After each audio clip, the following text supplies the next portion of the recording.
月18号晚上5点半左右，然后当时可能是鬼使神差的，当时把手扶在了头这边，然后正好就在走路，然后就咔嚓一下撞上去了。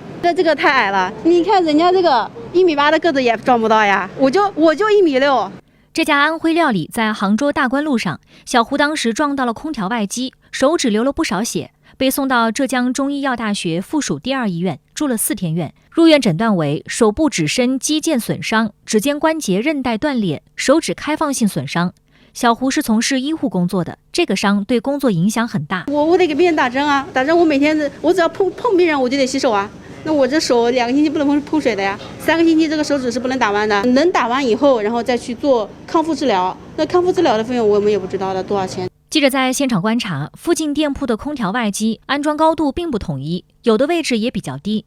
小胡当时撞到的这台外机外面加装了护栏。空调外机它这个风力，它可能还没有它这个风力的，我觉得不太合理的。之前有毛巾包着吗？没有，以前都是没有的，都没有的。伤了以后，那天晚上我们打了110，后来我妈来看，我妈说，他用毛巾包起来了。小胡说，双方协商时，他按照已经花掉的医药费加上误工费，向店老板提出了1万元的赔偿要求，被拒绝了。这次他想再跟对方谈谈。没有空间了呀，我这机器你看，他这个因为他这个装不了，我也不知道，对不对？我们只是说。装这个是属于不规范的，对，我这是违法，我们也没有犯法，对不对？他昨天去派出所去调解，叫我赔1万多块钱。我说你出院了，那什么，出院小结都没有。我说你花了多少钱？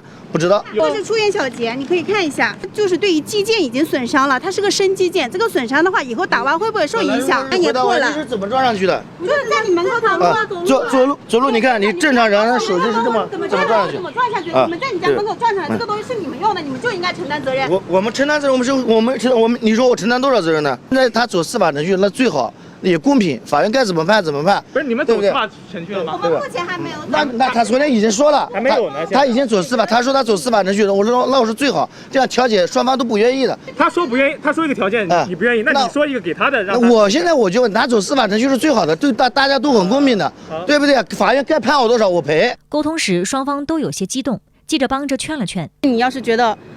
你这个太高了，或者说你可以提一下你能够接受的赔偿，对不对？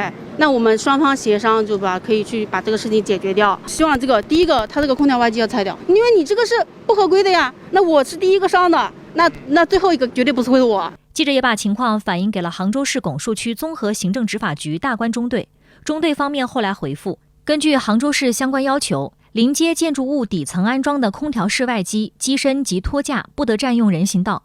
空调托架应隐蔽装饰或采用防锈材料的装饰网罩，不得裸露。安装高度从机身底端距地面不少于2.4米，却因客观条件限制也不得少于1.9米。经现场踏勘，该店家空调室外机离地面约1.4米，属于违规行为。现场检查后，向经营户宣讲了相关规范和法规，要求限期整改。8月22号和23号再次检查，经营户未完成整改，已经发出相关法律文书要求改正。24号下午检查时，经营户已联系空调安装人员在现场进行整改。1818黄金眼记者报道。